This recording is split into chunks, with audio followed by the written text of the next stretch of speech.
পবিত্র আল কোরআনে বলা হয়েছে, মানুষের মতোই এই পৃথিবীতে আরেকটা জাতি বাস করে, যাদের আমরা দেখতে পাই না, কিন্তু তারা আমাদের দেখছে সবসময়। আর যদি কোনোদিন সেই অদৃশ্য জগতের দরজা হঠাৎ খুলে যায়, তাহলে মানুষের জীবন মুহূর্তের মধ্যেই পরিণত হতে পারে এক জীবন্ত দুঃস্বপ্নে।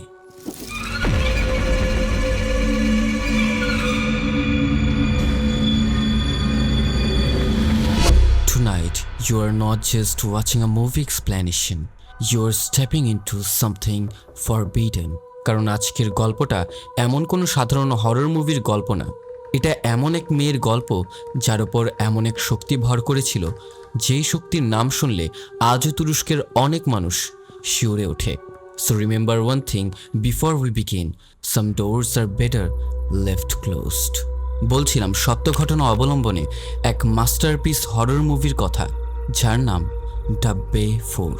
তো কেমন আছো তোমরা সবাই? আশা করি সবাই খুবই ভালো আছো। And let me reintroduce myself. আমি Imon and welcome to my channel সিনেহল। এবং সেই সাথে শুরু করা যাক আজকের গল্প। গল্পের শুরুটা হয় একটা ফোন কল থেকে, যেখানে একজন ডক্টর আর একজন লোক কথা বলছিল। লোকটা ডক্টরকে জিজ্ঞেস করছিল 1986 সালে কিবলিদের গ্রামে 16 আগস্ট রাতে যে ভয়াবহ দুর্ঘটনাটা ঘটেছিল তার সম্পর্কে, যেখানে রাতারাতি অনেক লোক মারা গিয়েছিল আর পুরো গ্রাম খালি হয়ে গিয়েছিল। অনেক জোরাজুরি করার পরেও সেই ডক্টর লোকটাকে কিছুই বলতে চায় না, শুধু এইটুকু বলে সেখানে ওই দিন যা হয়েছিল তা ছিল আপনার আর আমার কল্পনারও বাইরে। ডক্টরের অপর প্রান্তে থাকা লোকটা নাছোড়বান্দা, কিছুতেই ছাড়ার পাত্র না। লোকটা বলে ওই ঘটনাটার পর প্রত্যেকটা নিউজ পেপারে বিভিন্ন প্রতিবেদন করা আছে, যেখানে সাইকোলজিক্যাল মেডিকেল টার্ম আর কন্ডিশনের কথা বলা হয়েছে, যেগুলোর কারণে সেই গ্রামের মানুষগুলোর মৃত্যু হয়েছিল। কিন্তু আসলেই ঠিক কী হয়েছিল তা কারোরই জানা নেই। এক পর্যায়ে ডক্টরটা কিছুক্ষণ নিশ্চুপ থেকে উত্তর দেয়, তার এক সাইকিয়াট্রিস্ট সহকর্মী ছিল। কিছুদিন আগে সে সেই গ্রামে গিয়েছিল একটা ডকুমেন্টারি বানাতে। তার নাম ছিল ডক্টর ইব্রু। সে গিয়েছিল সেই কিবলিদের গ্রামে। সে বিভিন্ন জায়গা থেকে ওই গ্রাম সম্পর্কে অনেক ইনফরমেশন জোগাড় করেছিল, তবে এর চেয়ে বেশি কিছু ডক্টর আর জানে না। হঠাৎ করেই আচমকা কলটা কাট হয়ে যায় এবং কলটা কাট করে দিয়েছে ডক্টর নিজেই। এরই সাথে চোখের সামনে ভেসে ওঠে কিছু ডিস্টার্বিং ইমেজ, যেগুলো ছিল মৃত গ্রামবাসীদের বিকৃত লাশ আর ছবি। এবং এখান থেকেই শুরু হয় গল্পের আসল ঘটনা। ঘটনাটা ঠিক কয়েক মাস আগের। দেখা যায় ডক্টর ইব্রুকে ক্যামেরা হাতে নিয়ে ডকুমেন্টারি তৈরি করছে। এখান থেকেই ডক্টর ইব্রু নিজের ডকুমেন্টারিটা শুরু করছে একজন রোগীর বিশেষ মানসিক সমস্যার কেসের, যেখানে কোরআন তেলাওয়াতের স্পষ্ট ধ্বনি শোনা যাচ্ছে। সেখানে থাকা একদল মহিলা তিলাওয়াত করছে উঠানে বসে। ডক্টর ইব্রু এমন একটা বিশেষ কেসে একটা বাড়িতে এসেছে, যেখানে একজন রাকি রুকায়ার মাধ্যমে একজন নারীর শরীর থেকে জিন তাড়ানোর চেষ্টা করছে, এবং সেই রাকির নাম হচ্ছে ফারুক। তাকে গ্রামের লোকালসরা ফারুক ওঝা নামে চেনে। ইব্রু ক্যামেরা হাতে বাড়ির ভেতরে প্রবেশ করে। সেখানে সব জায়গায় জায়গায় মহিলারা বসেছিল, যেন বুকে ভয় নিয়ে কোনো দোয়া করছে। ভেতরে একটা রুমের মধ্যে জিনে আক্রান্ত সেই মহিলাকে অন্য 5-6 জন মহিলা ধরে বসে আছে। সামনে এক গামলা পানি ফারুক হুজুর তিলাওয়াত করছে। পরিবেশটা সেই আক্রান্ত নারীর ঘোংরানির শব্দে ক্রমশই ভারী হয়ে উঠেছে। ব্যাকগ্রাউন্ডে ইব্রু ক্যামেরায় বলতে থাকে, ফারুক হুজুর দাবি করেছে আক্রান্ত নারীকে নাকি 1300 বছর পুরনো একটা জিন আসর করেছে। ইব্রু সেখানে একটা বাচ্চা মেয়েকে দেখে তাকে সেখান থেকে বাইরে পাঠিয়ে দেয়। ফারুক ওঝা ক্রমাগতই কোরআনের আয়াত তিলাওয়াত বাড়িয়ে যাচ্ছে। আক্রান্ত নারীর ঘোংরানির শব্দ আরও প্রখর হচ্ছে। এই সময় ফারুক কথার মাধ্যমে শাস্তির ভয় দেখিয়ে জিনকে তাড়ানোর চেষ্টা করে, কিন্তু পজেসড অবস্থায় সে নারী জানায় সেই সবে ভয় পায় না। এই বলে পজেসড মহিলার চোখ আরও লাল হতে থাকে।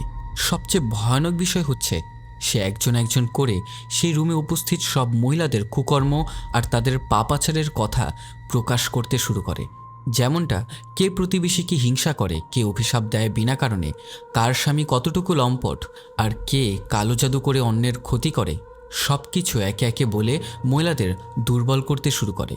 ফারুক সেখানে সবাইকে অনুরোধ করতে থাকে তার কথা না শুনতে, কারণ বদজিনেরা সর্বোত্তম মিথ্যাবাদী হয়। এই বলে নিজের তেলাওয়াত আরও জোরে জোরে চালিয়ে যায়। হঠাৎ পুরো রুমটাই কাঁপতে শুরু করে, যেন ভূমিকম্পে সব লণ্ডভণ্ড হয়ে যাচ্ছে। সামনে রাখা গামলার পুরো পানি কালো রং ধারণ করে। বাকি মহিলারা একপাশে জড়সড় হয়ে দাঁড়িয়ে পড়ে। সুযোগ পেয়ে পজেসড মহিলা পালানোর চেষ্টা করে। যেখানে ফারুক তাকে আটকাতে চাইলে তাদের মাঝে ধস্তাধস্তি হয়। সেখানে ভয়ঙ্কর চিৎকারে ভেতরে থাকা মহিলারা ভয়ে কাঁপছিল, কিন্তু এরই মাঝে পজেসড মহিলা কোনো মতে পালাতে সক্ষম হয়। ফারুক সেই মহিলাকে খুঁজতে বেরিয়ে পড়ে। বাইরে মহিলারা দেখিয়ে দেয় ওই পজেসড নারী কোন দিকে গিয়েছে, যার পেছনে পেছনে ফারুক একটা রুমে যায় এবং তার সাথে সাথে ইব্রুও চলে যায়। ভেতরে ছিল ঘুটঘুটে অন্ধকার। সব কিছুই রেকর্ড করছিল ইব্রু। ক্ষতি হতে পারে বলে ইব্রুকে বাইরে দাঁড়িয়ে থাকতে বলে ফারুক এবং ভেতরের অন্ধকারে সে প্রবেশ করে। কোরআনের আয়াত তিলাওয়াত করতে করতে ফারুক একটা চাদর দিয়ে সে পজেসড মহিলাকে ঢেকে দেয়। নিষেধ করার পরেও ইব্রু সেখানটাতে প্রবেশ করে এবং এই সম্পূর্ণ ঘটনাটাই ক্যামেরায় বন্দি করে। ফারুক পজেসড মহিলার মুখ থেকে চুলের মধ্যে পেঁচানো কিছু একটা বের করে, যার ফলে এক পর্যায়ে পজেসড মহিলার জ্ঞান ফিরে আসে। সে এখন পুরোপুরি সুস্থ হয়ে ওঠে। এই শ্বাসরুদ্ধকর ঘটনার পর ফারুক গ্রামবাসীর সবার উদ্দেশ্যে বলে, আপনারা সবাই শুনে রাখুন, আপনাদের কেউই কুফরি, কালো জাদু বা জিন চালনার মতো জঘন্য কাজগুলো আর পরবর্তীতে করবেন না। এগুলো শুধু দুনিয়াই নয়, আখেরাতেও আপনাদের ধ্বংসের কারণ হয়ে দাঁড়াবে। আমাদের উচিত আল্লাহর নির্দেশ মতো নিজেদেরকে এই জিনদের অনিষ্ট হতে রক্ষা করা। এবং সাফ সাফ শুনে রাখেন, এই সমস্ত পাপাচারের জন্য আল্লাহ রব্বুল আলামিনের কাছে অনুগ্রহ চাইবেন। কিন্তু এইসব ঘটনার সাক্ষী হয়েও আধুনিক চিন্তাধারার ইব্রু ফারুককে বিশ্বাস করেনি। এই সম্পূর্ণ ঘটনাকেই সে নাটক মনে করে। ইব্রুর কাছে ফারুক একজন ভণ্ড, যা কিনা সে ক্যামেরায় জানায়। এবার তার প্রমাণ বের করতেই হবে ইব্রুর। পরদিন অতিথি হিসেবে ইব্রু হাজির হয় ফারুকের বাড়িতে। তার উদ্দেশ্য সাক্ষাৎকার নিয়ে এমন কিছু খুঁজে বের করবে যাতে প্রমাণ করতে পারে ফারুক একজন ভণ্ড। ইব্রু ফারুকের বাসায় এসে তার সাথে কথা বলার আগে নিজের ক্যামেরা সেটটা করে নেয়। অন রেকর্ডে গতকালকের আক্রান্ত মহিলার কেস নিয়ে ইব্রু তাকে জিজ্ঞাসাবাদ করতে শুরু করে এবং ফারুক বলা শুরু করে আক্রান্ত রোগীর প্রাথমিকভাবে যেই সব লক্ষণ প্রকাশ করে সেগুলো, যেমন পানি দেখে ভয় পাওয়া, অজু বা গোসল করতে না পেরে অপবিত্র হওয়া, নোংরা হয়ে যাওয়া, প্রতিবেশীদের বিনা কারণে হুমকি ধামকি দেয়া, ডক্টর দেখানো হলেও রোগের কোনো নির্ণয় খুঁজে না পাওয়া এবং অবস্থা আরও বেশি খারাপ হয়ে যেতে শুরু করা। এইসব কথাই রোগীর পরিবার যখন আমাকে জানায়, আমি এই সম্পূর্ণ লক্ষণগুলো দেখেই তারপর বিবেচনা করে তাদেরকে সাহায্য করে থাকি। ইব্রু এবার ফারুককে জিজ্ঞেস করে, আপনি গতকাল কী এমন করেছিলেন যার জন্য সেই রোগীটা সুস্থ হয়ে গিয়েছিল? ইব্রুর কথাবার্তায় ফারুক বুঝতে পারে ইব্রু জিনের আসর এইসব ব্যাপারে একদমই বিশ্বাস করে না, বরং ইব্রু শুধু চাইছে যেই রোগীকে মেডিকেল সায়েন্স ঠিক করতে না পারে তাকে কিভাবে একজন লোক সুস্থ করতে পারে বা আদৌ পারে কিনা তার প্রমাণ করতে। ইব্রু বিশ্বাস করে না জিনের অস্তিত্ব। গত রাতের পুরো ঘটনা তার কাছে সাজানো নাটক ছাড়া আর কিছুই না। তাই ফারুক ইব্রুকে গতকাল রাতে আক্রান্ত মহিলার মুখ থেকে বের হওয়া সেই চুলে পেঁচানো জিনিসটা দেখায়। ফারুক বলে, এটা বের হওয়ার কারণে সেই মহিলা সুস্থ হয়েছিল। আপনি তো নিজের চোখেই দেখেছিলেন আর ভিডিও করছিলেন, তারপরে বিশ্বাস হচ্ছে না? ইব্রু উল্টো ফারুককে জিজ্ঞেস করে, এগুলো বের করার সময় আপনি চাদর দিয়ে ঢেকেছিলেন কেন? হতেও পারে চাদরে ঢেকে আপনি আপনার পকেট থেকে এগুলো বের করেছিলেন। তাছাড়া মেডিকেল সায়েন্স অনুযায়ী এত বড় কোনো কিছু এমনি এমনি মুখ থেকে বেরিয়ে আসা কোনোভাবেই সম্ভব না। মানে এখানে ঘটনা হচ্ছে ফারুক যাকেই সুস্থ করুক না কেন ইব্রু দেখেও বিশ্বাস করবে না। তবে ইব্রু তাকে একটা চ্যালেঞ্জ ছুড়ে দেয় যে একটা কেস আছে যাকে ঠিক করতে পারলেই ফারুকের কথা ও কাজে ইব্রু বিশ্বাস করবে, কারণ মেডিকেল সায়েন্স আর ডক্টররাও তাকে আজও অবধি সুস্থ করতে পারছে না। ইব্রু ফারুকের পুরো বাড়ি ঘুরে ঘুরে ভিডিও তৈরি করে আর দেয়ালে টানানো লেখা আর আয়াত, জিনের অস্তিত্ব, আল্লাহর আয়াত, জিনের ওপর প্রভাব, এইসব নিয়ে নানা প্রশ্ন করে। ফারুক বৈজ্ঞানিক যুক্তিতর্ক দিয়েও সেসব খণ্ডনের চেষ্টাও করে, তবে ইব্রু এইসব একদমই বিশ্বাস করতে নারাজ। এবার ভণ্ডামিদের মতো অপবাদ ফারুকের আত্মসম্মানে লাগে, তাই রাজি হয় ইব্রুকে প্রমাণ দিতে। এর মধ্যে ফারুকের মা তাদের খাবারের জন্য ডাকলে ইব্রু জানায় তার কাছে সময় নেই, তাদের এখনই রওনা দিতে হবে। রোগী হচ্ছে ইব্রুর পরিচিত কুবরাদার গ্রামের। রোগীর নাম হচ্ছে কুবরা। ঘটনা হচ্ছে ইব্রুর বাবা আর কুবরার বাবা দুজন ভালো বন্ধু হওয়া সত্ত্বে ইব্রু আর কুবরাও ছোটবেলা থেকেই বন্ধু। ফারুক নিজের প্রয়োজনীয় জিনিসগুলো গোছগাছ করে নেয় আর তার মায়ের কাছ থেকে বিদায় নিয়ে রওনা হয়। ফারুকের মা ছেলের যাত্রাপথে তাকে পানি ছিটিয়ে দেয়। তুরস্কর রীতিনীতি অনুযায়ী কারো বিদায়ের সময় যাত্রাপথে পানি ছেটানো হয়, এই উদ্দেশ্যে যেন আপনজনদের যাত্রা পানির মতো সহজ হয়ে যায় আর কাজ সেরে ফেরার পথ যেন মসৃণ হয়, এই বিশ্বাস নিয়ে। এখন ইব্রুর কুবরার বাড়ির ঠিকানা ঠিকমতো মনে নেই। কুবরার বাড়ি এখান থেকে না হয় 100 কিলোমিটার দূর হবে। যাত্রাপথে ইব্রু ফারুকের পেশা সম্পর্কে, তার এই পেশার যাত্রা সম্পর্কে অনেক কথা জিজ্ঞাসা করে। ফারুক ওঝাও নির্ভয়ে তার উত্তর দেয়। যেতে যেতে রাতের অন্ধকার আরও গভীর হতে থাকে। অন্ধকার পথে গাড়ির হেডলাইট জ্বালিয়ে তারা চলছে গন্তব্যের উদ্দেশ্যে। মাটির উঁচু নিচু রাস্তা, দুপাশে ছড়িয়ে থাকা সবুজ ঘাস আর চারদিকে নেমে আসা গভীর অন্ধকার, সব মিলিয়ে পরিবেশটা এমন যেন অজানা কোনো এক ভয় নিঃশব্দে মনে বাসা বাঁধছে। পথ ভুলে গেছে ইব্রু, তাই রাস্তার পাশে একটা জায়গায় গাড়ি থামিয়ে কুবরার মাকে কল করে পথটা জেনে নেয়। এরপরেও পথ যেন ইব্রু গুলিয়ে ফেলছিল। সামনে একটা বাড়ি দেখে গাড়ি সেখানে থামিয়ে গ্রামের রাস্তা জানার জন্য বাড়িতে যায়। ইব্রু আর ফারুক বাড়ির লোকজনকে সালাম দিয়ে গ্রামের রাস্তাটা জিজ্ঞাসা করলে বাড়ির কর্তা হাসি মুখে তাদের অভ্যর্থনা দিয়ে বলে, আপনারা ঠিক পথেই আছেন। সেই বাড়ির কর্তা ইব্রুর হাতে ক্যামেরা দেখে জিজ্ঞেস করে, আপনাদের হাতে ক্যামেরা কেন? যার উত্তরে ইব্রু বলে, আমরা কুবরাদার গ্রামে একটা ডকুমেন্টারি বানাতে এসেছি। এই কথা শোনা মাত্রই তাৎক্ষণিকভাবে লোকটা ক্ষিপ্ত আর আক্রমণাত্মক হয়ে তাদের বাড়ি থেকে বের করে দেয়। এখন কোন দিকেই বা যাবে বুঝতে না পেরে ইব্রু আর ফারুক গাড়ির কাছাকাছি দাঁড়ায়। ফারুক বলে, চলুন আমরা এখান থেকে ফিরে যাই, এই জায়গাটা ভালো ঠেকছে না।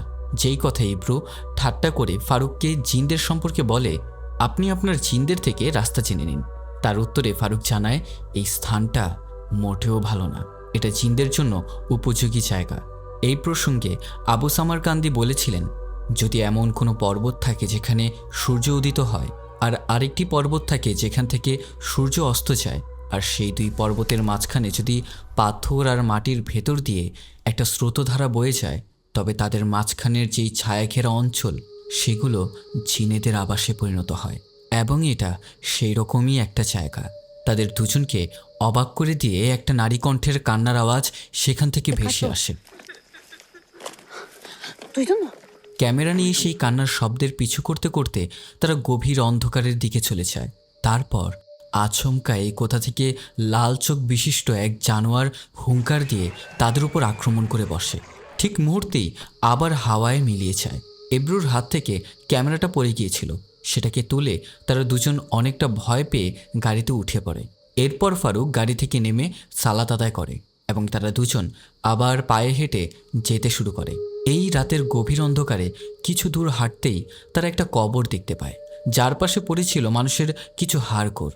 একটু সামনে গবাদি পশুর হাড় দিয়ে তৈরি একটা সিম্বল, যার পাশের গাছেই রক্তমাখা পুতুল, ওড়না, কাপড় আর মাথা কাটা পশুর শরীর ঝোলানো।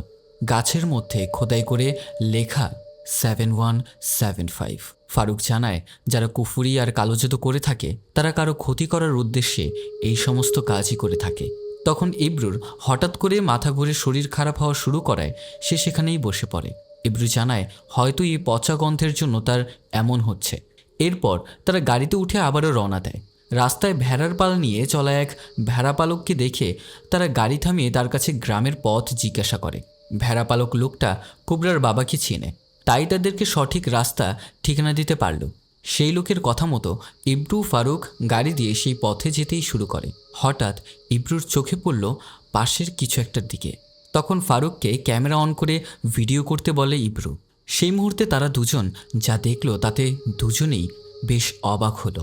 সেই ভেড়াপালক ভেড়ার পাল নিয়ে এখানেই এসে গেছে, সাথে কালো কাপড়ে কাউকে তার সাথে দেখা যাচ্ছে, কিন্তু পায়ে হেঁটে এত তাড়াতাড়ি সেইখানে আসলোই বা কী করে, যেখানে ইব্রু আর ফারুকের গাড়িতে করে আসতেই এতটা সময় লেগে গেছে। ফারুক ইব্রুকে এই ব্যাপারটা ছেড়ে দিতে বলে, যেন কথা না বাড়ায়। এখন সবশেষে তারা সেখানে গিয়ে পৌঁছালে কুবরার মা রেফিকা, কুবরার বোন ইসরা আর তার মেয়ে তাদের দুজনের অপেক্ষায় দাঁড়িয়ে আছে। ইব্রু ফারুককে তাদের সাথে পরিচয় করিয়ে দেয় এবং গাড়িতে করে তারা কুবরাদের বাড়িতে চলে যায়। কুবরাদের বাড়িটা অনেক পুরনো কিন্তু সুন্দর। ফারুক বাইরে থেকে বাড়িটা ঘুরে ঘুরে দেখতে দেখতে একটা পর্যায়ে দাঁড়িয়েছে। কুবরাদের বাড়িতে গেলে রেফিকা আর ইসরা তাদের আপ্যায়ন করার ব্যবস্থা করে। এরই মাঝে দেখা হয় কুবরার ফুপি ফাতিমার সাথে। ফাতিমা ইব্রুকে ক্যামেরা হাতে ফারুকের সাথে দেখে অনেক বেশি রেগে যায়। তার মতে কুবরার অবস্থা অনেক খারাপ, তারা এখানে কি করতে এসেছে। কিন্তু রেফিকা ফাতিমাকে বুঝায় ফারুক অনেক দূর হতে তাদের সাহায্যের জন্য এসেছে এখানে। ফারুকও ফাতিমাকে আশ্বাস দেয় সে যদি কোনো সাহায্য করতে না পারে তবে সে বিনা বাক্য ব্যয় করে মাথা নিচু করে সেখান থেকে চলে যাবে। কিছুক্ষণ বিশ্রাম নিয়ে ইব্রু ফারুক বের হয় সেই গ্রামটা ঘুরে দেখতে। সেখানে গ্রামের লোকজনকে কুবরার ব্যাপারে জিজ্ঞেস করলে তারা জানায় তাকে জিনে আসর করেছে। এই ঘটনা কিবলিদের গ্রাম থেকেই শুরু হয়েছিল। এটা এই গ্রামের অভিশাপ এবং ঘটনার মাঝপথে আমি দুঃখিত, এই গ্রামের সঠিক নাম হচ্ছে কিবলিদের, তাই এর আগে যেটা বলেছি তার জন্য দুঃখিত।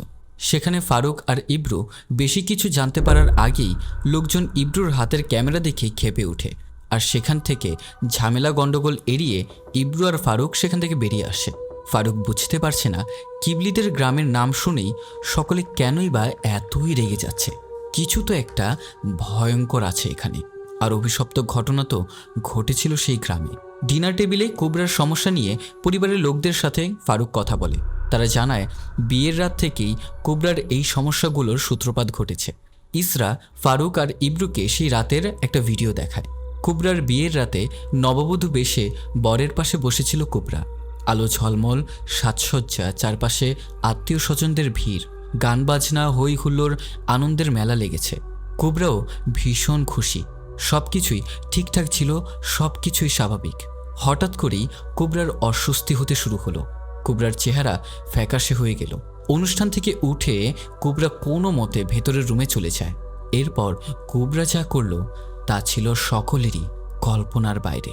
ভেতরের রুম থেকে একটা ছুরি হাতে নিয়ে সোজা স্বামীর বুকেই বসিয়ে দিল কুবরা। এই সময় কুবরার মুখ পাল্টে ভয়ঙ্কর লাগছিল। কেউ তাকে আটকাতে আসলে কুবরা তাকেই আক্রমণ করতে চায়। কুবরা বিড়বিড় করে কি যেন বলতে থাকে আর উপস্থিত সবাইকে ভয় দেখায় যেন তার কাছে না আসে কেউ। সবাই যখন ভয়ে দূরে সরে আছে তখন কুবরার স্বামীর উপর ছুরি চালাতে চালাতে কোনো এক ভাষায় কিছু বলতে থাকে এবং সেখানেই শেষ পর্যন্ত কুবরার স্বামী মারা যায়। এই সম্পূর্ণ ভিডিওটা দেখার পর ফারুক কুবরার বলা সেই কথাগুলো ডিকোড করার চেষ্টা করে এবং আশ্চর্যজনকভাবে যার মানে দাঁড়ায় 7175। এটা শুনে ইব্রু বলে আসার সময় ওই গাছে তো এই একই সংখ্যা লেখা ছিল। ইসরা জানায় একদিন ঘুমের মধ্যেও কুবরা সেখানে চলে গিয়েছিল আর আমরা অনেক খোঁজাখুঁজি করে তাকে সেই জায়গায় পেয়েছিলাম। এটুকু বলতেই ফারুক বের হয় বাড়ির বাইরে কিছু একটা খুঁজতে। ফারুক বলে এই বাড়িতে কিছু একটা তো আছে। বাইরে গিয়ে ফারুক বাড়িটা দেখছিল। ইব্রু তার পেছনেই ছিল ক্যামেরা হাতে নিয়ে। হঠাৎ তারা লক্ষ্য করে কুবরা তাদের দিকে তাকিয়ে আছে নিচের রুম থেকে। বিষয়টা তখন খুব ভয়ানক হয়ে গিয়েছিল। এরপর ইব্রু আর ফারুক যায় কুবরার সাথে দেখা করতে। ইব্রু কুবরার মধ্যে কিছুক্ষণ স্বাভাবিক কথাবার্তার পর ফারুক এবার কুবরাকে জিজ্ঞেস করে সেদিন রাতে ঠিক কি হয়েছিল তোমার সাথে? তুমি কেনই বা তোমার মাকে বলেছিলে সে কালকে মারা যাবে? এবার কুবরা বলতে শুরু করে সেদিন কুবরা বিয়ের রাতে কোনো একটা নারীর কণ্ঠ শুনতে পেয়েছিল যেটা তাকে বারবার এই সব কিছুই করতে বলছিল। সেই কণ্ঠ বারবার তার স্বামীকে মারতে বলছিল আর শেষ পর্যন্ত সে তাই করেছে। এবার সেদিন অভিশপ্ত গাছতলায় সে কখন কিভাবে গিয়েছিল তার কোনো কিছুই মনে নেই। সে সেই রাতের কথা মনে হলেই দুঃস্বপ্ন দেখে। সে স্বপ্নের মধ্যে দেখে একটা ঠান্ডা কফিন যার ভেতরে কুবরা দম বন্ধ হয়ে পড়ে আছে আর একটা কালো হাত কুবরার গলা চেপে ধরে। ব্যথায় কুবরা নিজের নখ দিয়ে নিজেকেই আছড়ায়। তখন না কুবরা কথা বলতে পারে না কাউকে ডাকতে পারে। সেই সময় কুবরার মনে হয় সে মারা গেছে। কুবরা বলছিল আমি এসবের পর আবার নিজেকে জীবিত হতে দেখতে পাই একটা বাচ্চার রূপে। ফারুক এবার জিজ্ঞেস করে কপালে চোখ আছে এমন বাচ্চা দেখো তুমি? কুবরা তখন আশ্চর্য করে দিয়ে কান্নায় জর্জরিত কণ্ঠে উত্তর দেয় এমন বাচ্চা যার মুখ নেই, নাক নেই, শুধু কপালে একটা চোখ আছে এমন। ইব্রু বুঝতে পারে না ফারুক কি করে এটা জানলো। এবার রেফিকা ওই দিনের পর কি হয়েছিল তা বলতে শুরু করে, আর বিয়ের দিন রাতের পোশাকের সব প্রমাণ দেখাতে থাকে, যেখানে সেই রক্তমাখা ছড়িও ছিল, যেটা দিয়ে কুবরা তার স্বামীকে খুন করেছিল। কুবরার স্বামীর পরিবার কুবরার বিরুদ্ধে খুনের মামলাও করেছিল। সেই সময় কুবরাকে পুলিশ ধরে নিয়ে যায়। পুলিশি হেফাজতে রাখার পর তারা কুবরাকে মেন্টাল হসপিটালে পাঠিয়ে দেয়। 2 বছর কুবরা সেখানেই ছিল। ফারুক তখন কুবরার বাবা কবে মারা গেছে তা জানতে চাইলে ইসরা বলে, কুবরার জন্মদিনের দিন রহস্যজনকভাবে কুবরার বাবা মারা যায়। হঠাৎ কুবরার বাবার মুখ থেকে ফেনা বের হয়, আর তখনই সে মারা গিয়েছিল। এব্রু বলে, সম্ভবত মৃগী রোগ হতে পারে, বা পোস্টমর্টেম করলে হয়তো জানা যেত। রেফিকা এবার অশান্ত হয়ে অসুস্থ হয়ে পড়ে। এব্রু তার প্রেশার চেক করছিল। হায় হুতাশ করতে করতে রেফিকা বলে, কুবরা ছোট থেকেই খুবই সুন্দরী। বদনজর এড়াতে কত কিছুই না করলাম, কত নজরের তাবিজ লাগালাম, তাও মেয়েটা রক্ষা পেল না। এবার ফারুক বলে ওঠে, আপনারা নজর এড়াতে যা যা করেছেন তাতে শয়তান আরও শক্তিশালী হয়ে উঠেছে। এই একচোখলা নজরের তাবিজগুলো আসলে শয়তানের সিম্বলিক প্রতিনিধিত্ব করে। এই বলে ঘরের আনাচে কানাচে থাকা সব নজরের তাবিজগুলো সে খুলে ফেলল। এমনকি কুবরাকেও এইসব তাবিজ পরিয়ে রাখা হয়েছিল, সেগুলো খুলে ফেলা হয়েছে। এবার ফারুক রুকিয়ার কাজ তাড়াতাড়ি শুরু করতে চাচ্ছে। এব্রু জিজ্ঞাসা করে, এত তাড়াহুড়ি বা কেন? আর আপনি কি করি কুবরার এক স্বপ্নের এক চোখের শিশুর কথা জানলেন? ফারুক বলে, বেশিরভাগ জিনে ভর করা মানুষ এই স্বপ্নটি দেখে, আর আমাদের তাড়াতাড়ি করতে হবে, নয়তো জিন আরও বেশি শক্তিশালী হয়ে যাবে সুযোগ পেলেই। ফারুক নিজের কাজগুলো শুরু করার আগেই কথা বলে কুবরার মনে সাহস জোগানোর চেষ্টা করে। সেখানে উপস্থিত কুবরার রুমের মধ্যে তার মা, ফুপু, বোন আর ইব্রু ফারুক সাথে ছিল। তখন ফারুক রুমের বাতি নিভিয়ে অন্ধকার করে দিতে বলে। রুমটা অন্ধকার হলে ফারুক এক শিশি আতরের মধ্যে দোয়া দুরুদ পরে ফু দেয়, এবং এব্রু ক্যামেরায় সব কিছু রেকর্ড করছিল। আতর এবার ফারুক কুবরার হাতে দিয়ে তার হাতে ঘষতে বলে। মোনাজাত করার মতো করে হাত তুলে সে যেন আতরের ঘ্রাণ নেয়। ঠিক তখনই কুবরা ঘ্রাণ নেওয়ার সাথে সাথে পুরো ঘর ভূমিকম্পে কাঁপতে থাকে।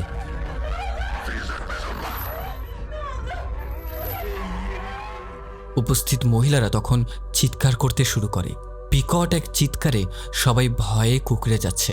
ফারুক জোরে জোরে তিলাওয়াত করতে শুরু করে এবং কুবরা ভয়ে কুঁকড়ে যাচ্ছিল। কুবরা বলে, সে এসে গেছে। এরপরেই কুবরা পজেস হয়ে যায়। এই অবস্থায় কুবরা ক্যামেরার সামনে এসে নিজের পিঠের দাগগুলো দেখাতে শুরু করে। তারপর রুমের মধ্যে অন্ধকার কোণে লুকানোর চেষ্টা করে, কিন্তু ফারুক একটা কালো চাদর দিয়ে কুবরাকে ঢেকে দেয় আর নিজের হাত সেই চাদরের ভেতরে দেয়। সেখানে ফারুকের হাত সে খাবলে ধরে। ফারুক ব্যথায় কুকরাতে কুকরাতে কোরআনের আয়াত তেলাওয়াত করতে থাকে। কিছুক্ষণ পর কুবরা ফারুকের হাত নিজে থেকেই ছেড়ে দেয়। কুবরা ফারুকের হাতে কয়েকটা আরবি হরফ লিখেছে, যা কিনা ফারুকের একটা পুরনো কিতাবের সাথে মিলিয়ে বুঝতে পারে হরফগুলোর মানে হচ্ছে আয়না। ইব্রু জিজ্ঞাসা করে, আয়না কেন লিখেছে? ফারুক জানায়, জিনেরা আয়নার মাধ্যমে চলাচল করে আর মানুষকে বার্তা পাঠায়। যেই জিনটা কুবরাকে ভর করেছে সে অনেক ভয়ঙ্কর। ফারুক জানায়, আমার একটা নির্জন ঘর, 2টা আয়না আর কিছু মোমবাতি লাগবে, এবং এক্ষুনি ব্যবস্থা করে দিতে হবে। এরপর কুবরার বাড়ির লোকজনের আড়ালে ইব্রু আর ফারুকের মধ্যে কিছুটা তর্ক বিতর্ক হয়। ইব্রু বলে, এর আগের রোগীকে চাদর দিয়ে ঢাকার পর আপনি সুস্থ করতে পেরেছিলেন, এবার কেন নয়? ফারুক তাকে বোঝানোর চেষ্টা করে কুবরাকে যেই জিন টার্গেট করেছে সে অনেক বেশি শক্তিশালী আর বর্বর। সে হয় নিজে মরবে, না হলে কুবরাকে মেরে ফেলবে। আগের রোগীর ওপর যে আয়াত কাজ করছিল সেগুলো কিছুই কুবরার ওপর কাজ করছে না। এই সব কিছুর পরেও ইব্রু ফারুকের কথায় বিশ্বাস করে না। ইব্রু জোর দিতে থাকে, যেটা আপনার সাধ্যের বাহিরে নেই সেটা করতে যাবেন না। এখন আমরা কুবরাকে হসপিটালে নিয়ে যেতে পারি। ফারুক রাগী স্বরে বলে, আমি যদি কুবরাকে চিকিৎসা করে ঠিক করতে না পারি তাহলে আমি নিজে এখান থেকে বেরিয়ে যাব। রাত তখন 2টা।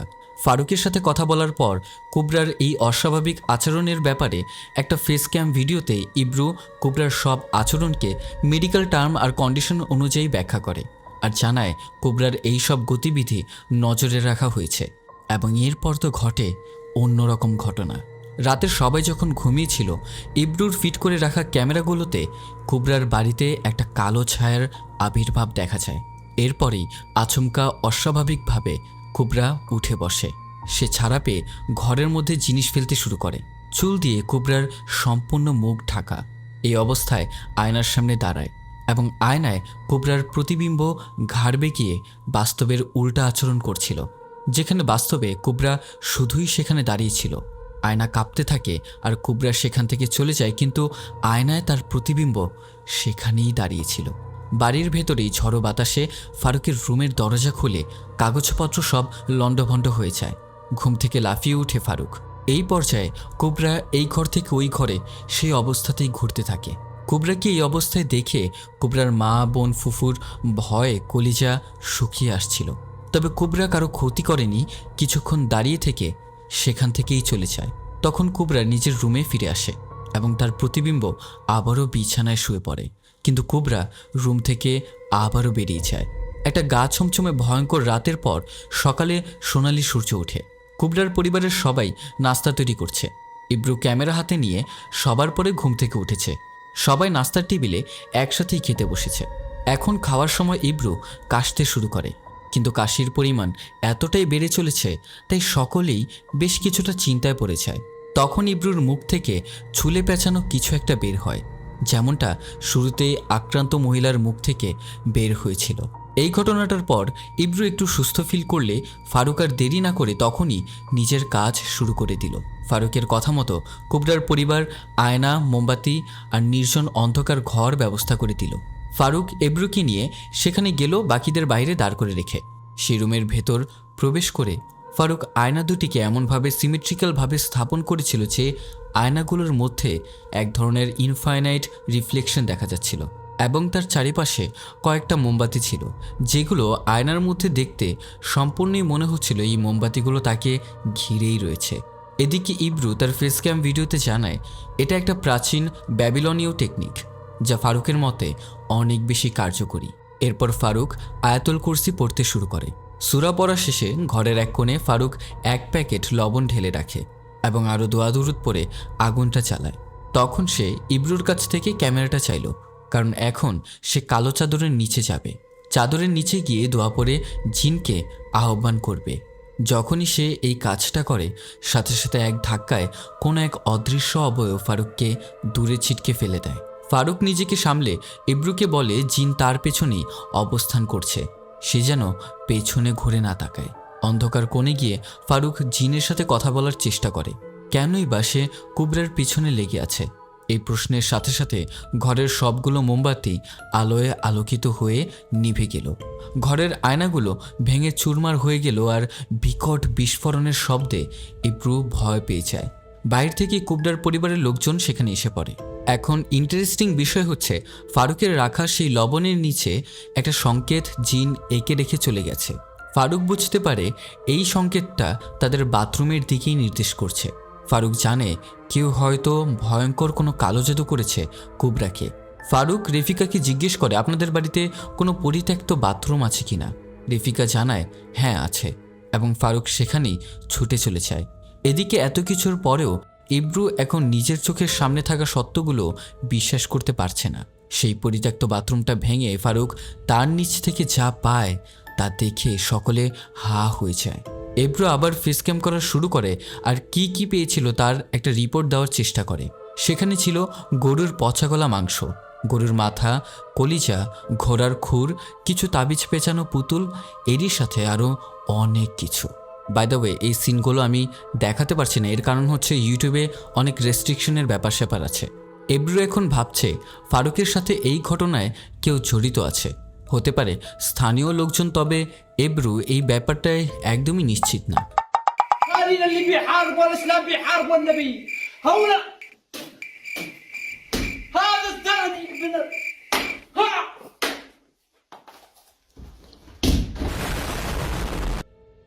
কোবরার পুরো পরিবার মাথায় হাত দিয়ে এটাই ভাবছে কেই বা এমন শত্রু আছে যারা তাদের এমনভাবে ক্ষতি চায়। এই সময় ফাতিমা রেগে গিয়ে রেফিকাকে ধিক্কার জানায় আর বলে তোমার পরিবার যা করেছিল তার শাস্তি এখন তোমরা পাচ্ছ। মানে মোটামুটি একটা ঝগড়ার ফ্যামিলি ড্রামা। এর মধ্যেই ফারুক এইসব পাওয়া জিনিসপত্রগুলোর আরও ভালোভাবে পর্যবেক্ষণ করতে শুরু করে। তখন উপস্থিত সবাইকে অবাক করে দিয়ে সেখানে ফারুক এই পুরো কালো জাদুর একটা নকশা পায়। এখন এই সম্পূর্ণ জাদুটাই ফারুক পড়তে শুরু করে এবং এর মধ্যে যা লেখা ছিল তা পড়ে সে বুঝতে পারে এই কুফুরিটা 24 বছর আগের একটা কালো জাদু, যেটা করা হয়েছিল কুবরার মা রেফিকার বংশকে অভিশপ্ত করার জন্য। মানে ফাতিমার অভিযোগ ভুল ছিল না কোন একটা দিক দিয়ে। সেটাই লেখা ছিল তার ছোট মেয়ের জন্মের দিনই তার বাবা মারা যাবে, আর ঠিক তাই হয়েছিল। আরও লেখা ছিল কুবরার যখন 23 বছর বয়স হবে তখন তার 14 দিন পরেই তাকে এক ভয়ঙ্কর জিন গ্রাস করবে। মানে এই কালো জাদু পুরোটাই পরিকল্পিত ছিল। তখনই সেখানে কুবরা চলে আসে এবং এমনভাবে চিৎকার চেঁচামেচি করতে শুরু করে যেন কেউ কুবরাকে ধরে মারছে। কুবরার পরিবার তাকে সম্পূর্ণরূপে সামলানোর চেষ্টা করে। এদিকে এই সব কিছুকে তখনও ইব্রু ফারুকের ভণ্ডামি মনে করছিল। ইব্রু তখনও তার ফ্রেন্ড কুবরাকে হসপিটালে নিয়ে যাওয়ার জন্য জোর করতে থাকে। তবে ফারুক ইব্রুকে বোঝানোর চেষ্টা করে কুবরার উপরে আসলে জিনের প্রভাবই রয়েছে, এটা ডক্টরের কাজ না। 2 বছর তো ডক্টরের চিকিৎসা কুবরার কোনো কাজেই আসেনি। এখন এই সম্পূর্ণ ব্যাপারটাই হচ্ছে কুবরার জীবনের। ফারুক এত দূর পর্যন্ত এসে পড়েছে এবং সে মাঝ রাস্তায় এভাবে ছাড়তে পারবে না। ইব্রু কিছুটা শান্ত হয় আর ফারুক আবারও নিজের কাজ শুরু করে। ফারুক জানিয়ে দেয় এবার তার একটা বড় ঘর চাই। কথা মতো কুবরাদের গোদাম ঘরটা নির্বাচন করা হলো। ইব্রু সব ক্যামেরাগুলো সেট আপ করে দিল। ফারুকও নিজের রুকায়ের কাজ শুরু করে দিল। কোরআনের আয়াত পড়তে পড়তে কুবরাকে জিজ্ঞাসা করে সে কি আছে এই রুমে। কুবরা উত্তর দেয় আছে, সাথে আঙুল দিয়ে একটা ঘোড়ার পেছনে দেখিয়ে দেয় সেই জিনটার অবস্থান। ফারুক কুবরার কাছে জানতে চায় সে আর কি জানে। কুবরা বলে জিনটা একজন নারী। ফারুক যখন তার নাম জানতে চায় সে জানায় তার নাম সারে। ফারুক কুবরাকে জিজ্ঞেস করে সে এখন কি বলছে আমাকে উদ্দেশ্য করে। কুবরা জানায় সে বলেছে চোখের বদলে চোখ আর জানের বদলে জান। সেই সময় বিকট এক শব্দ আর ঘোড়াটা উত্তেজিত হয়ে যায়। ফারুক এবার জিনকে ধমকের সুরে বলে হজরত সুলাইমান আলাইহিস ইসলামের রবের শপথ, এই মেয়েটাকে ছেড়ে দে, না হলে তোকে কষ্ট দিয়ে মারব। যেই কালো জাদু তোকে 24 বছর ধরে এখানে আটকে রেখেছে তা থেকে আজকে তোকে স্বেচ্ছায় মুক্তি দিতে পারি। ফারুকের এই সব কথায় জিন আবার কুবরাকে পজেস্ট করে এবং কুবরার ভেতরে থাকা সেই জিন কুবরার মাধ্যমে বলছিল আমি তোর রবকে একটুও ভয় পাই না। সে আরও বলে তোর যা ইচ্ছা তুই তাই করতে পারিস। তখন ফারুক সেই কালো জাদুর নকশাটা আগুনে পুড়ে ফেলে। সাথে সাথে কুবরার এক লাফে সিলিংয়ে উঠে আবার নেমে পড়ে। চারপাশটা এমনভাবে কাঁপতে শুরু করে যেন ভূমিকম্প হচ্ছে, আর এরই সাথে এমন জোরে এক বিকট শব্দ হয় যেন সেই রুমের মধ্যে ঝড় বয়ে যাচ্ছে। ফারুক সম্পূর্ণ গলার জোর দিয়ে জোরে জোরে ইন্না লিল্লাহি পড়তে থাকে আর বাকিরা আতঙ্কে চিৎকার করতে থাকে। অনেকক্ষণ যাবৎ এই কান বধির করে দেওয়া শব্দের পর সমস্ত পরিবেশটা কিছুটা স্বাভাবিক হয়ে যায় এবং ফারুক খুশির ছলে বলে জিনটা মারা গেছে। আর কুবরার মুখ থেকে তখন কাশতে কাশতে রক্তের সাথে সেই চুলের মতো অংশ বের হয়। ফারুক এবার সবার সামনে ঘোষণা করে সেই জিনটা মারা গেছে আর কুবরা এখন পুরোপুরি সুস্থ। পুরো পরিবার যেন এই সময়টায় কোনো মতে বেঁচে গেছে। সবার চোখে মুখে স্বস্তির চিহ্ন ফুটে উঠেছে। সকলে ফারুকের প্রতি কৃতজ্ঞতা প্রকাশ করছে। তবে ইসরা জানতে চাইছিল কেই বা তাদের উপর এমন কালো জাদু করেছে, সেটা কি জানা যাবে? ফারুক তখন অ্যাজ ইউজুয়াল বলে দেয় কুবরা সুস্থ হয়েছে, এটাই অনেক বড় ব্যাপার, তাদের শাস্তি আল্লাহর উপর ছেড়ে দিন। এখন রাতের 2টা বাজে। প্রতিবারের মতো আজও ইব্রু ফেস ক্যামে ভিডিও বানায়, যেখানে সে কুবরার শরীরের আর মানসিক সুস্থতার কথা জানায়, যেটা ইব্রুর কাছে অবাক করা ব্যাপার হলেও সত্যি। এটাই যে ফারুকের রুকিয়া ঠিকঠাকভাবে কাজ করেছে, কুবরা এখন সম্পূর্ণ স্বাভাবিক। ঠিক তখনই ইব্রুর ঘরে কোন একটা কিছুর উপস্থিতি লক্ষ্য করা যায়, যেটাকে ইব্রু সিরিয়াসলি নেয় না। এরপর ইব্রু আর ফারুক কথা বলে। ইব্রু ফারুকের কাছে জানতে চায় কেন মানুষ এভাবে অন্যের ক্ষতি করে, কালো জাদু করা এখন এত সহজ কেন? ফারুক বলে কিয়ামতের আগে পৃথিবী থেকে এমন জীব বের হবে যা পুরো পৃথিবীতে একটা জালের মতো বিছিয়ে পড়বে এবং প্রতিটি ঘরে ঘরে পৌঁছে যাবে। কোরআনের সূরা আন-নামলে এই বিষয়টা উল্লেখ রয়েছে, যাকে দাব্বে বলা হয়। তখন ফারুক তাকে প্রশ্নবিদ্ধ করে কোনো কিছুর সাথে কি মিল পাচ্ছেন? ইব্রু অবাক হয়ে জিজ্ঞেস করে আপনি কিসের কথা বলছেন? ফারুক জানায় ইন্টারনেট। WWW মানে হচ্ছে ওয়ার্ল্ড ওয়াইড ওয়েব, অর্থাৎ পুরো পৃথিবী জুড়ে ছড়িয়ে থাকা এক ধরনের জাল। এটাই ফারুকের কথার ইঙ্গিত। কিন্তু প্রশ্ন রয়ে যায় ইন্টারনেটের মাধ্যমে এইসব কিভাবেই ছড়াবে। আর ইব্রু এখন এইসব বিষয়ে পুরোপুরি বিশ্বাসী নয়। সেদিন তাদের কাছে মনে হয়েছিল সব কিছুই ঠিকঠাক হয়ে গেছে, কিন্তু আদৌ কি তাই? এর পরবর্তীতে যেই টুইস্ট আর টার্ন নিবে সেটার জন্য তো এখনও তোমরা প্রস্তুত নাও। তাই এখন থেকে মনোযোগ দিয়ে শোনো।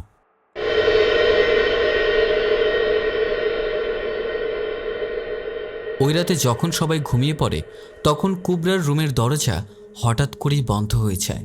আর যেটা কেউ কল্পনাও করতে পারেনি সেটাই ঘটে।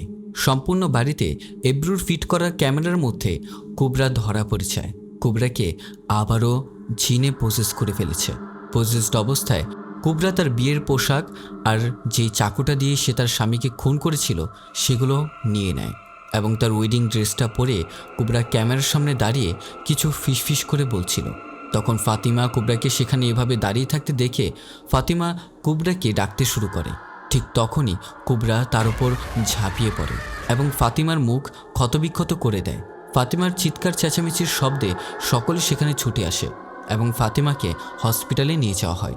কিন্তু সবার মাঝে কুবরাকে খুঁজে পাওয়া যাচ্ছিল না।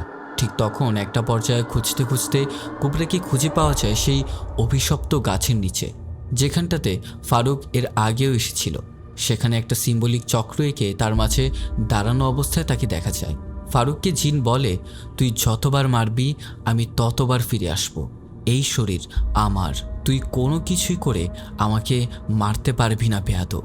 এই সময় ফারুক যেন তেন করে কুবরাকে নিয়ন্ত্রণ করে গাড়িতে তুলে নেয়। ইব্রু তখন কুবরাকে হসপিটালে নিয়ে যাবে। ইব্রু তখন ফারুককে তাদের সাথে আসতে নিষেধ করে দেয় এবং এই সব কিছুর দায় ফারুকের উপর দিয়ে ফারুককে ফেলেই গাড়ি নিয়ে চলে যায় ইব্রু। ইব্রু তার ক্যামেরাটাও ফেলে যায় এবং সেই ক্যামেরাটা ফারুক তার নিজের কাছেই রেখে দেয়। মানে ফারুক ইব্রুর কাছে এটাই প্রমাণিত হলো যেটা ইব্রু শুরু থেকে জানতো, যে সে একজন ভণ্ড। পরদিন ফারুকের বাড়িতে তার সাথে দেখা করতে আসে ফাতিমা। এবার ফারুক ভিডিও করা শুরু করে এবং সে জানায় কুবরার সুস্থ হওয়া পর্যন্ত এই ভিডিও ধারণের কাজ সে চালিয়েই যাবে। আহত ফাতিমা ফারুককে কিছু অতীতের কথা জানাতে এসেছে। ফাতিমা ফারুককে কুবরার বাবার মৃত্যুর ঘটনা বলে, যে সেই দিন কি হয়েছিল, এবং এইখানে রিভিল হয় অতীতের ঘটনা। কুবরার জন্মের পর যখন ফাতিমা কুবরার বাবাকে কল করে আসতে বলে, কুবরার বাবা এসেই কুবরার গলা টিপে ধরে এবং বলে, ও একটা শয়তানের বাচ্চা, ওকে আমি মেরে ফেলবো। তখন ফাতিমা কুবরার বাবাকে ধাক্কা দিয়ে সরিয়ে কুবরাকে বাঁচায়। আর সেই সময় কুবরার বাবার চোখ লাল হয়ে যায়, জিহ্বা বেরিয়ে আসে এবং মুখ দিয়ে কালো ফেনা উঠে, সেখানেই সে মারা যায়। মৃত্যুর আগে তার শেষ জবানে একটা নাম সে বলেছিল, সেটা হচ্ছে সারে। ফারুক বলে, এটা তো সেই জিনের নাম। ফাতিমা আফসোস করে বলে, সেদিন যদি কুবরাকে সে না বাঁচাতো তাহলে এই দিন দেখতে হতো না। ফাতিমা জানায় তার ভাই গরিব ছিল, রাতারাতি সম্পত্তি বাড়ি কিভাবে হলো সে সব তাকে কখনোই কুবরার বাবা তাকে জানায়নি। এখন এই পর্যায়ে এসে ফারুক উপলব্ধি করতে পারে কুবরাদের আগের গ্রামে গেলে হয়তোবা জানা যেতে পারে, কিন্তু ফাতিমা জানায় সেখানে তো কেউ থাকে না, সেখানকার একমাত্র বাসিন্দার নাম ইলিয়াস, সে হয়তো কিছু জানলেও জানতে পারে। এরপর 7175 সংখ্যা নিয়ে সে রিসার্চ করা শুরু করে দেয় আর পরিচিত কিছু মানুষদের সাথে কলে কথা বলে কোনো সূত্রের সন্ধান বের করার চেষ্টা করে। এখন রাত্রিবেলা ফারুক ক্যামেরা হাতে নিয়ে বেরিয়ে পড়ে কিবলিদের গ্রামের খোঁজে এবং আল্লাহকে স্মরণ করে তাকবীর দিতে দিতে সে হাঁটছিল। রাস্তায় ইব্রুর গাড়ি দেখে সেখানে সে চলে যায়। ইব্রু ফারুকের কাছে গতকালের ব্যবহারের জন্য ক্ষমা চায়। ইব্রু জিজ্ঞাসা করে সে এখানে কি করছে। ফারুক ইব্রুকে জানায় সে কিবলিদের গ্রামে যাবে এবং সব রহস্যের সমাধান করতে। ইব্রু রেগে গিয়ে তাকে বলে সামর্থ্যের বাইরে কিছু করার প্রয়োজন নেই, কিন্তু ফারুকও জেদ ধরে বসে যে এর শেষ না দেখে সে ছাড়বেই না। তাই বাধ্য হয়েই ইব্রু ফারুককে নিয়ে সেই গ্রামের দিকে চলে যায়। কিবলিদের গ্রামে আগে মানুষদের বসবাস ছিল, এখন শুধু জিনেরা থাকে। কিছু দেয়ালে আবার সেই 7175 নম্বরটা লেখা। ইব্রু আর ফারুক যখন গ্রামের ভেতরে ঢুকছিল তখন তাদের গাড়িতে অসংখ্য রক্তমাখা ছাপে ভরে যায়। পরিত্যক্ত কিবলিদের গ্রাম অনেক বড়। 1 ঘন্টা যাবৎ ফারুক আর ইব্রু গ্রাম ঘুরে ইলিয়াসদের বাসা আর খুঁজে পাচ্ছে না। ফারুক তখন ইব্রুকে বোঝানোর চেষ্টা করে এত বড় একটা শহর শুধুমাত্র কুসংস্কারের জন্য খালি হয়ে যায়নি, কোনো তো একটা ব্যাপার আছেই। তবে ইব্রু মানতে নারাজ। ইব্রু রাস্তায় মানুষের পোশাক পরে থাকতে দেখে, যেই পথে ফারুক ইলিয়াসের বাড়িটা খুঁজে পায়। তখন ইব্রু আর ফারুক দুজনে অবাক হয় ইলিয়াসকে দেখে। এই ইলিয়াস নামের ব্যক্তিটা আর কেউই নয়, প্রথম দিন গ্রামের রাস্তা দেখানো সেই ভেড়ার পালকটা। ইলিয়াস তাদেরকে বাড়িতে বসতে দেয়। ক্যামেরাটা সেট করে ফারুক আর ইব্রু শুনতে চায় ইলিয়াসের কাছ থেকে এই গ্রামে কি হয়েছিল। ইলিয়াস জানায়, দুইজন মানুষের গুনার কারণে এই পুরো গ্রাম অভিশপ্ত হয়ে গিয়েছিল, এবং সেই দুইজনের নাম ছিল বিলাল আর রেমজি। এটা শুনেই ইব্রু পুরো অবাক হয়ে যায়। রেমজি আর কেউই না, তার বাবার নাম। ইলিয়াস বলতে শুরু করে, 24 বছর আগে ইব্রুর বাবা রেমজি আর কুবরার বাবা বিলাল দুই বন্ধু ছিল। তারা এক জিনের সাহায্যে গুপ্তধনের সন্ধান পায়। জিনটার নাম ছিল সারে। সে ছিল একজন নারী জিন। মানুষের শরীরে ভর করতে পারে এমন এক সম্প্রদায়ের জিন হচ্ছে সারে। এরই সাথে সারে হচ্ছে জুজুলা বংশের জিন, যারা কিনা খুবই বিপজ্জনক আর সকল গুপ্তধনের সন্ধান জানে। এখন কথা মতো বিলাল আর রেমজি গুপ্তধন হাতে পেয়ে তারা দুইজন সারেকে হত্যা করার সিদ্ধান্ত নেয়। ফারুক জানতে চায় কিভাবে। ইলিয়াস তখন জানায়, সারে একজনের ওপর ভর করলে তারা সেই লোকটাকে জীবিত কবর দিয়ে দেয় সেই অভিশপ্ত গাছের নিচে। ইব্রু প্রশ্ন করে, তারা যে গুপ্তধন পেয়েছিল তার প্রমাণ কি রয়েছে? ইলিয়াস তখন তাকে উল্টো প্রশ্নবিদ্ধ করে বলে, গরিব দুজন লোক রাতারাতি কীভাবেই বা এতটা ধনী হয়ে গেল, এর উত্তর দাও। বিলালের অত বড় বাড়ি, ব্যাংকে এত টাকা, আর তোমার বাবা তো ইজমিরেও চলে গেল। এত সম্পদের পাহাড় কিভাবে বানালো বলো? বিলাল আর রিমজিকে ওরাই মেরেছে, ওদের সম্প্রদায়ের জিনরা। এব্রু এবার বলে ওঠে, আমার বাবা সড়ক দুর্ঘটনায় মারা গেছে, ফালতু কথা কম বলেন। ইলিয়াস জানায়, ওরাই সড়ক দুর্ঘটনাটা ঘটিয়েছে, ওরাই আপনাকে এখানে অবধি নিয়ে এসেছে, এবং জিনেরা নিজেদের প্রতিশোধ নিতে কখনোই ভুলে না। এই যে ডক্টর, আমার একটা কথা শুনে রাখুন, আপনি সাবধানে থাকবেন। তখন ফারুক বলছিল, এখন তুমি কি বলছো? ওরা সারাকে ফিরিয়ে আনতে কোবরার শরীর ব্যবহার করতে চায়? ইলিয়াস বলে, হ্যাঁ, এজন্যই ওরা কোবরার বিয়ে হতে দেয়নি। বিয়ের রাতেই তারা কোবরার স্বামীকে মেরেছে, কারণ তারা কোবরাকে কুমারী অবস্থায় চায়। এরপর ইলিয়াস তাদেরকে কিছু ছবি দেখায়। এগুলো হচ্ছে কিবলিদের গ্রামের জন্ম নেওয়া বাচ্চাদের। তাদের হাত, পা, মুখ অনেক বেশি বিকৃত। এমনকি কারো মুখ নেই, কারো একটি চোখ, কারো 4 হাত, কারো চোখ নেই, শুধু মুখ। আর গ্রামের বয়োজ্যেষ্ঠরা, যারা কিনা কুবরা এবং ইব্রুর বাবা থেকে সাহায্য নিয়েছিল টাকা পয়সা, তারা পাগল হয়ে গিয়েছিল এবং কেউ কেউ আত্মহত্যাও করেছে। এই গজব পুরো গ্রামে নেমে এসেছিল, কারণ বিলাল আর রেমজি তাদের গুপ্তধন বিক্রির টাকা কিছুটা গ্রামেও বিতরণ করেছিল। এখন ইলিয়াস বলে, এই সম্পূর্ণ বিষয়গুলি কাউকেই সে আজও পর্যন্ত জানায়নি, শুধু আজকে ফারুক আর ইব্রুকে জানালো। এই জন্য জানিয়েছে যেন এই অভিশাপ থেকে তারা কোনো মুক্তির পথ বের করতে পারে। ফারুক এবার প্রশ্ন করে ইলিয়াসকে, সে এইসব ব্যাপারে এত কিছু কিভাবে জানলো? তখন চমকে দিয়ে ইলিয়াস বলে, আমার স্ত্রী আমাকে এইসব জানিয়েছে।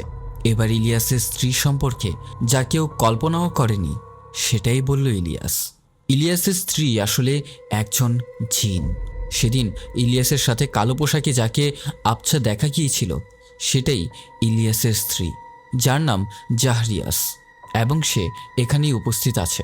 তখন ইব্রু এইসব কথায় বিশ্বাস করতে চাচ্ছিল না। হঠাৎই নিমিষেই রুমটা অন্ধকার হয়ে যায়। পাশের রুম থেকে বাতি ফ্লিকার করা শুরু করে। ফারুক সেই রুমে যায় এবং সেখানে গিয়ে জাহরিয়াসের কাছে সাহায্য চায় কুবরাকে বাঁচাতে, এবং জানতে চায় 7175-এর মানে। সেই রুমের মধ্যে ফারুক বিছানায় কিছু একটা দেখে।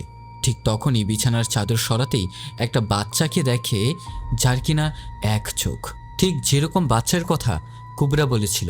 তখন জাহরিয়াস ফারুকের সামনে চলে আসে। ফারুক ভয়ে পাগল হতে শুরু করে এবং ইব্রু তাকে সামলায়। তখনই রুমে সব কিছু কাঁপতে শুরু করে। ইলিয়াস উত্তেজিত হয়ে বলে, আমার স্ত্রী চাইছে আপনারা এক্ষুনি এখান থেকে বেরিয়ে যান। জুজুলা সম্প্রদায়ের জিনেদের সে অনেক ভয় পায় এবং আপনাদের জন্য আমাদের ক্ষতি হতে পারে। ফারুক বলে, তারা আপনাদের কি ক্ষতি বা করবে? এর কারণে ইলিয়াস বলে, কারণ আপনারা তাদের একজনকে মেরে ফেলেছেন, কিন্তু সে সারে ছিল না। এখন ইলিয়াসদের বাড়ি থেকে বের হতেই পথে তারা সম্পূর্ণ রাস্তায় রক্তমাখা হাতের ছাপ দেখতে পায়। এরপর যখন গাড়ির সামনে যায় তখন রক্তমাখা সেই হাতের ছাপগুলো দেখে ইব্রু প্যানিক করা শুরু করে।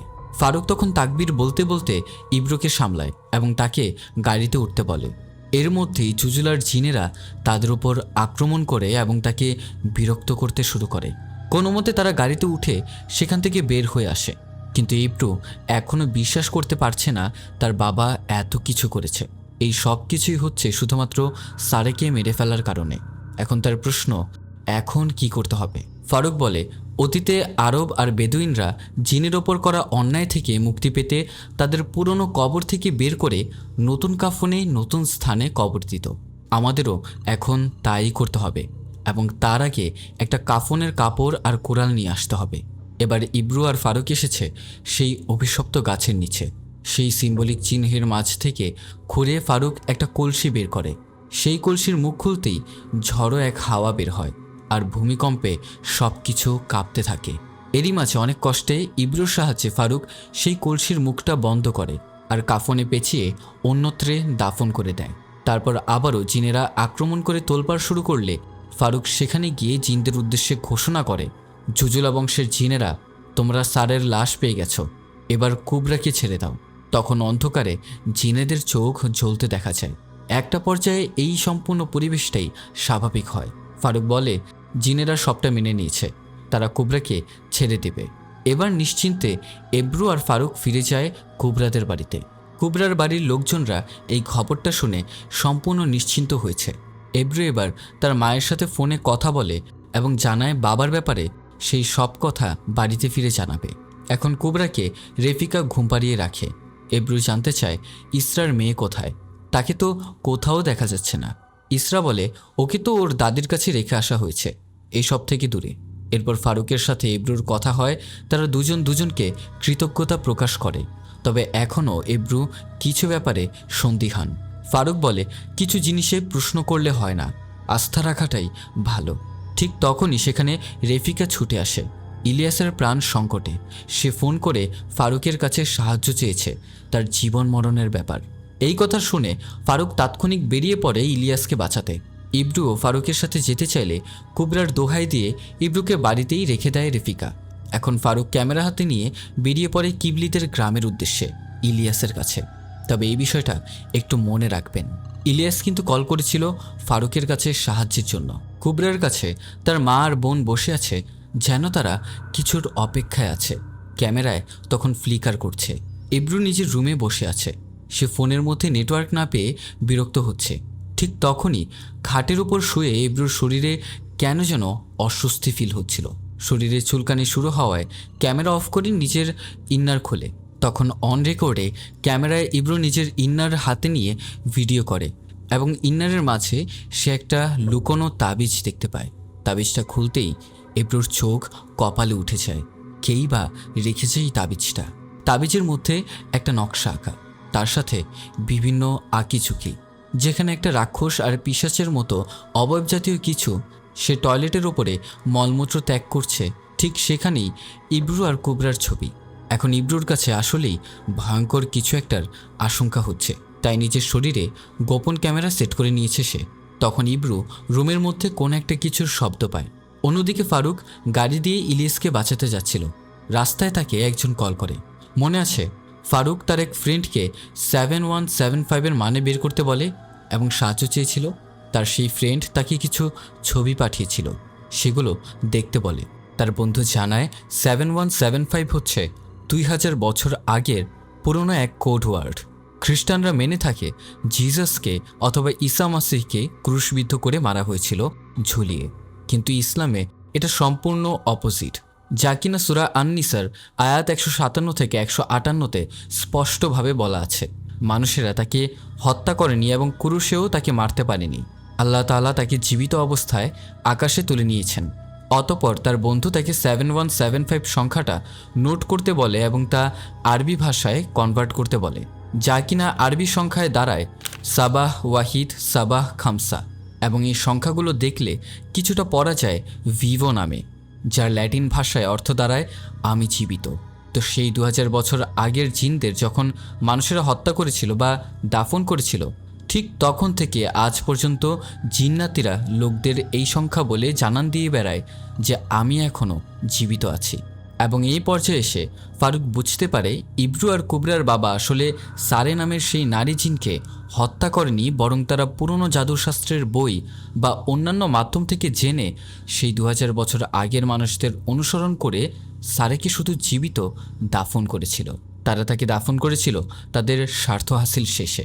কিন্তু ফারুক এখন এতটাই আশ্চর্য, এটা ভেবেই ভয় পাচ্ছে যে এই বইয়ে লেখা যদি মৃত জিনকে কবর থেকে উঠিয়ে নতুন জায়গায় কবর দেওয়া হয় তাহলে কালো জাদুর অভিশাপ কেটে যায়, কিন্তু যদি জীবিত জিনকেই উঠানো হয় তাহলে অভিশাপ আরও প্রখর হবে এবং তাদের জীবন ধ্বংসে পরিণত হবে। তখনই রক্তে মাখামাখি অবস্থায় ইলিয়াস ফারুকের উইন্ডোর সামনে এসে পড়ে, যেন কেউ ইলিয়াসকে প্রচণ্ড মেরেছে। গাড়ির বাইরে থেকে ইলিয়াস বারবার ফারুকের ওপর চিৎকার চেঁচামেচি করে বলছিল, এটা তুমি কি করেছো? এই বলে ইলিয়াস কোথাও যেন হাঁটা শুরু করেছে। ফারুক তখন ইলিয়াসের পেছনে পেছনে সেই অভিশপ্ত গাছ পর্যন্ত পৌঁছায়। ফারুক যখন ইলিয়াসকে জিজ্ঞাসা করে তার কী বিপদ হয়েছে, সে ফারুককে কেনই বা কল করেছে, তখন ইলিয়াসের উত্তর শুনে ফারুক আকাশ থেকে পড়ে।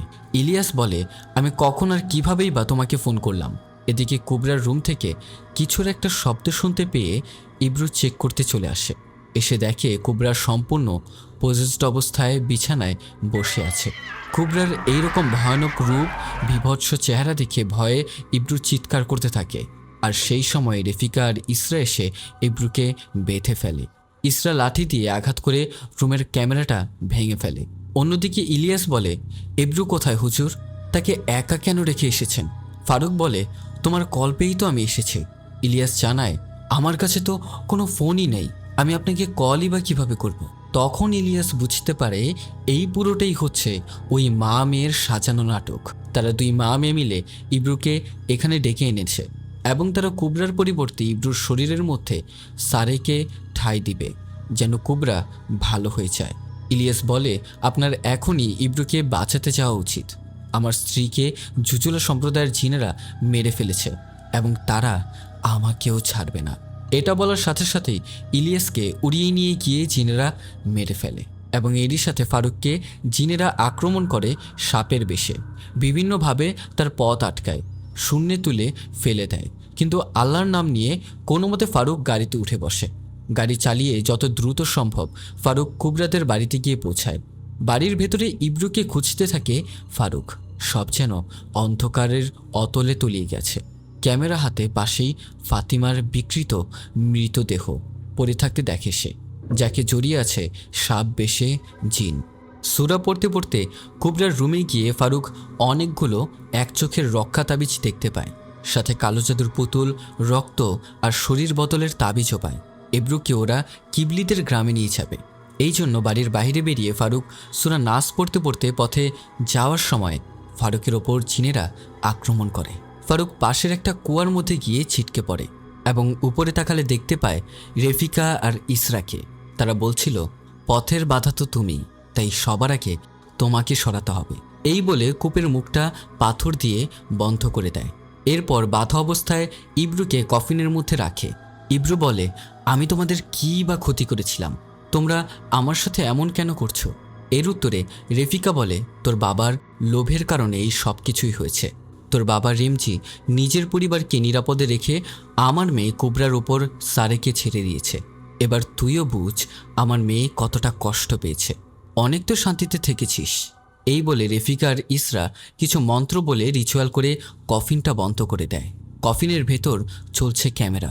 ফোন নিয়ে বাঁচার জন্য ইব্রু চিৎকার করতে থাকে। একসময় তার দম বন্ধ হতে শুরু করে। তখন সেখানে সাপের বেশে সারে এসে উপস্থিত হয়। ইব্রু এক নাগাড়ে আল্লাহ আল্লাহ করতে করতেই সেখানে শেষ হয়ে যায় এবং এখানেই শেষ হয় ডাব্বে 4 মুভিটি। মুভির শেষে ডিরেক্টর আমাদেরকে জানান দিয়েছে, এই ঘটনার পরদিন কুয়োর ভেতর থেকে ফারুককে গ্রামবাসীরা উদ্ধার করে। ফারুক মারা যায়নি, কিন্তু তার মাথায় গুরুতর আঘাত পেয়েছে। ফারুকের স্মৃতিশক্তি লোপ পেয়েছে। তার পরিবার তার পরিচয় আর ঠিকানা গোপন রেখেছে। তাছাড়া কুবরা, রেফিকা আর ইসরার কোনো সন্ধান অবধি পাওয়া যায়নি আজ অবধি। তারা আগেই তাদের সম্পূর্ণ বড় বড় যে বাড়ি ঘরগুলো রয়েছে, জমি জমা রয়েছে, সব কিছু বিক্রি করে এই ঘটনার পর পালিয়েছে। আর ইব্রুর সাথে কি হয়েছিল শেষ পর্যন্ত তার কোনো কথা ইব্রুর মা বা তার কলেজের প্রফেসর বা কোনো আপনজন এই ব্যাপারে মুখ খোলেনি বা জানায়নি, যেটা মুভির শুরুতেই আমাদেরকে শোনানো হয়েছিল। এখন প্রশ্ন, পুরো গল্পটাতে আসলে কি হয়েছিল?